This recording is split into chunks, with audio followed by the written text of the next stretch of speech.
Eu começo por agradecer este amável convite que me foi dirigido pelo Dr. Rui Leão Martinho. Já não é a primeira vez que me faz este convite e é com enorme prazer que aqui estou de novo presente. Aproveito também para cumprimentar os colegas da mesa, em primeiro lugar, naturalmente, o Sr. Secretário de Estado dos Assuntos Fiscais, mas também os meus colegas e amigos, o Dr. Jaime Esteves e o Dr. Tiago Caiado Guerreiro. Pediram-me para fazer aqui alguns breves comentários acerca da proposta de lei do Orçamento do Estado para 2016. Portanto, resolvi dividir esta minha intervenção em 4 partes.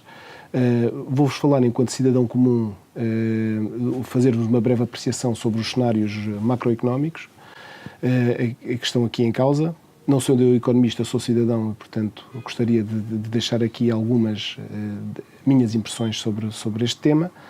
Falar-vos-ei também, aqui já com mais alguma experiência, sobre as receitas fiscais que estão previstas nesta proposta de lei e deixar-vos-ei também uma nota simples sobre o sistema fiscal português e alguns comentários, algumas observações, algumas sugestões que deixarei aqui também presente. Começo então pelo cenário macroeconómico. Vê-se que está aqui previsto um crescimento do PIB de cerca de 1,8%. Parece, tudo indica, dizem os analistas também, que se revela algo otimista. Aliás, gostava de ouvir o Sr. Secretário de Estado dos Assuntos Fiscais sobre esta questão, tendo presente, por um lado, o desaceleramento da economia que foi registado no quarto trimestre de 2015 e, por outro lado, também ao facto de que a isto se soma o acréscimo no quarto trimestre de 2015 também em 0,3 da taxa de desemprego. Por outro lado, no que respeita ao consumo privado, o crescimento do consumo privado poderá, ao que me parece, também atingir o seu objetivo, mas isto desde que se confirme a expectativa de que o acréscimo de rendimento das classes mais baixas irá efetivamente para consumo e aqui esperemos, preferencialmente, que seja para bens de primeira necessidade. No que respeita ao investimento, apenas deixar nota que há algum clima de expectativa, eu diria até talvez de desconfiança entre os empresários, e se assim for, será difícil que o investimento possa atingir o seu objetivo. Aqui ressalvo os fundos comunitários que poderão dar aqui uma ajuda muito substancial nesta matéria. No que respeita ao andamento das exportações, julgo que ela vai depender muito da relação euro-dólar e principalmente da evolução do preço do crudo. A questão é, atingirá o barril em média anual $40, sendo que 2 dos destinos importantes das exportações portuguesas são precisamente Angola e Brasil, e estas dependem naturalmente e fortemente do preço do petróleo. No que respeita às importações, aqui tudo indica que vai depender muito do tipo de bens que serão adquiridos, devido a este acréscimo que se irá provavelmente verificar do rendimento das famílias. Se forem bens de consumo duradouro, estamos aqui a falar de automóveis ou de televisões ou de telemóveis, então as importações terão a grande impulso, o que será naturalmente negativo. Em virtude do forte agravamento da tributação especial indireta, parece-me que também este crescimento da inflação se apresentará como razoável. Apenas também umas notas sobre as receitas fiscais que estão previstas nesta proposta de lei. Gostava de começar por dizer que a redução da sobretaxa do IRS e o facto das retenções na fonte e dos pagamentos por conta do IRC em 2015 não terem ainda incorporado a descida da taxa de 23% para 21%, isto naturalmente terá repercussão na cobrança do imposto. Parece-me, portanto, que os valores de receita que estão inscritos ao nível dos impostos indiretos têm também, ou terão aqui também, alguma razoabilidade. No que respeita aos impostos indiretos, já me parece bem mais difícil que isto suceda. Nomeadamente, no que respeita à previsão da receita do ISP, esta julgo que muito dificilmente terá aderência à realidade futura, devendo situar-se, julgo eu, bastante abaixo dos objetivos estabelecidos nesta proposta de lei. Basta pensar e basta olhar para a receita cobrada em janeiro de 2016, que é inferior à cobrada em janeiro de 2015, o mesmo aconteceu acontecendo à Receita a cobrar em fevereiro de 2016, que já temos dados em função das introduções no consumo de janeiro, que já são conhecidas. Assim, mesmo com este aumento brutal, enorme, da taxa do ISP, eu diria que nunca visto desde a criação do imposto no final dos anos 80, o máximo que se poderá atingir será um valor substancialmente diferente e abaixo do que está previsto nesta proposta de lei.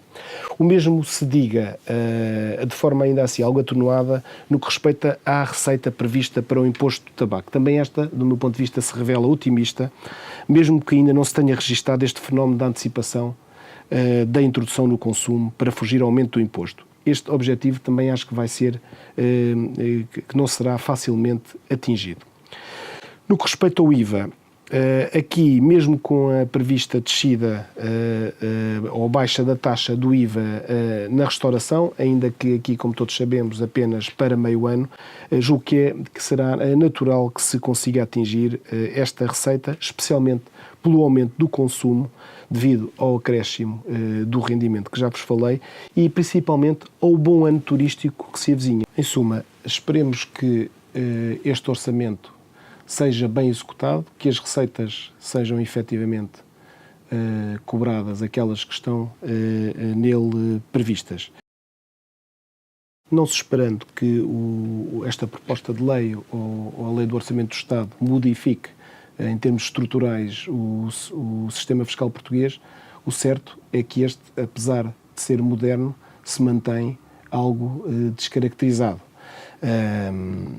E, portanto, algo descaracterizado, nomeadamente desde a última reforma fiscal do final dos anos 80.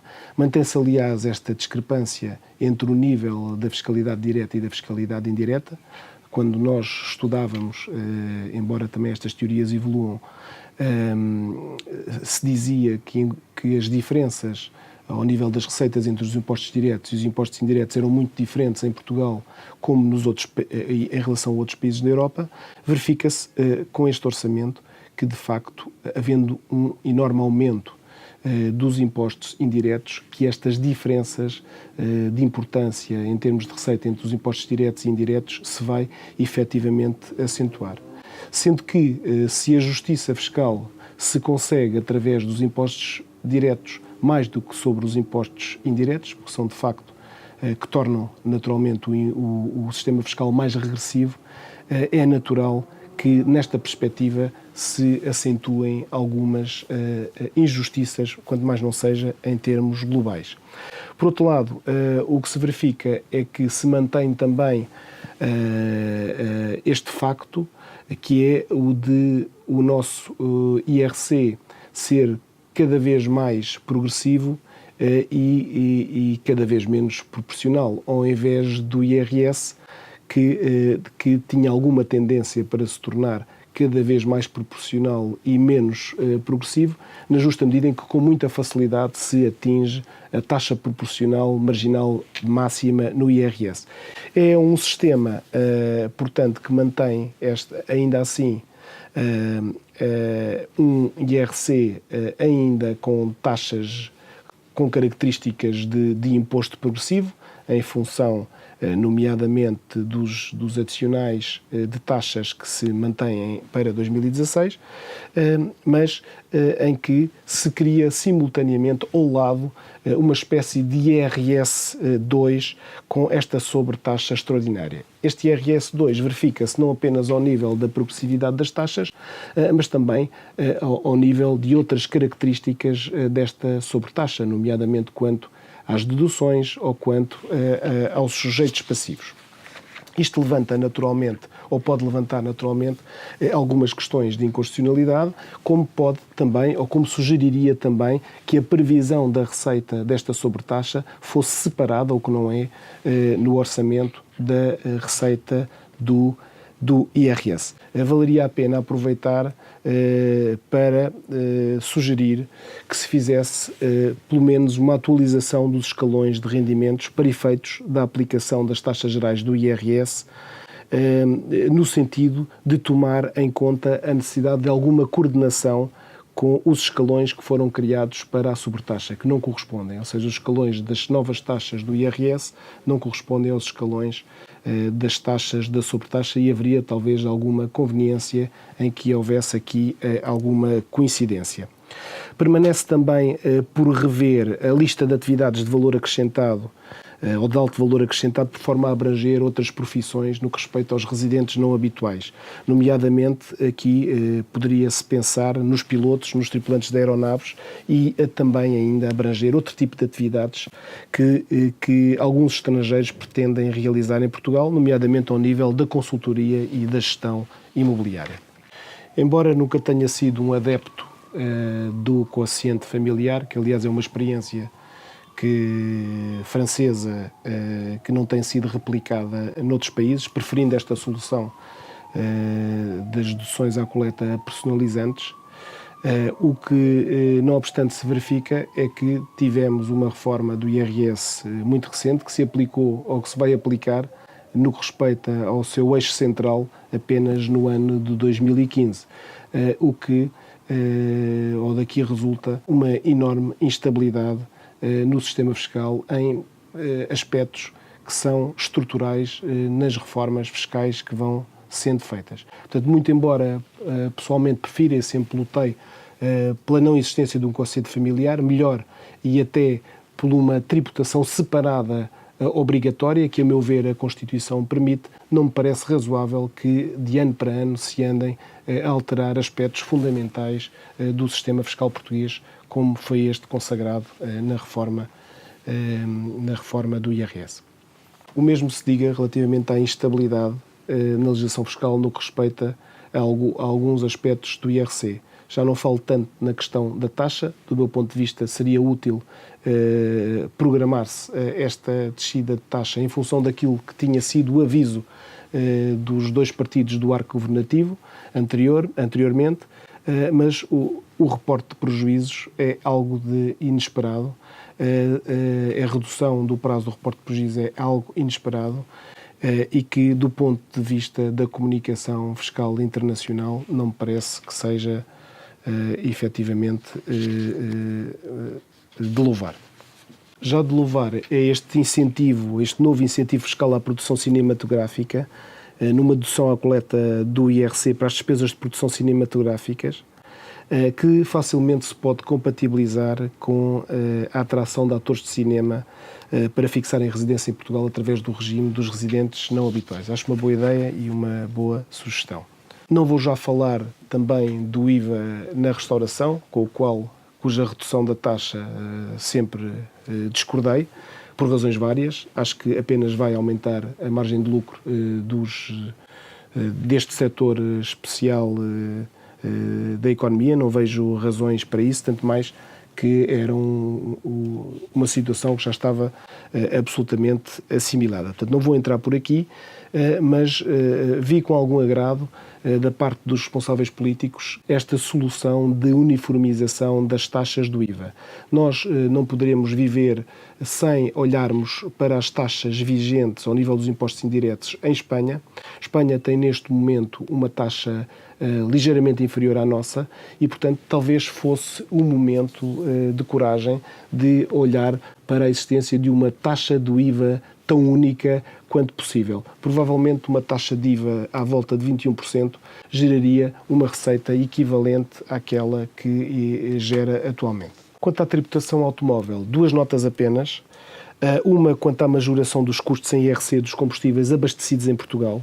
Julgo que esta norma viola frontalmente a regra da não discriminação. Ainda por cima, parece que haveria soluções alternativas.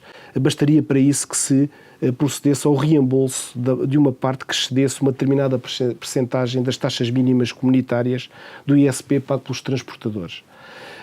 Isto quando abasteçam gasóleo em qualquer Estado-membro da União Europeia. Isto não se aplicaria ao combustível abastecido em Espanha, simplesmente porque neste país o ISP está muito, mas mesmo muito abaixo deste valor. Uma segunda nota, que aliás é um pouco transversal a este orçamento, onde proliferam normas interpretativas, ditas interpretativas, mas substancialmente retroativas, como é em que se procedeu à alteração da definição do sujeito passivo de IUC. Por último, uma nota sobre o procedimento e o processo. Aliás, duas notas sobre o procedimento do processo. Uma para dizer que há um preceito que já discuti com vários colegas que não se entende, que tem a ver com a frustração de citação, não obstar à aplicação dos montantes depositados. É uma norma que tem qualquer defeito de redação e cujo significado não se consegue retirar. É uma norma que, de facto, é pouco clara e que carece de retificação. Veria com bons olhos a reposição da disposição que equipara o erro na autoliquidação dos tributos a erro imputável aos serviços. E porquê? Por forma a não limitar as correções a favor do contribuinte de impostos autoliquidados aos 2 anos anteriores, ao contrário do que sucede com os impostos que são não autoliquidados. Não vejo razão para criar esta discrepância. Muito obrigado pela vossa atenção. Esta foi a forma como consegui aceder ao amável convite que me fez o Dr. Rui Leão Martinho para aqui estar presente convosco, devido a outros compromissos que já havia assumido anteriormente.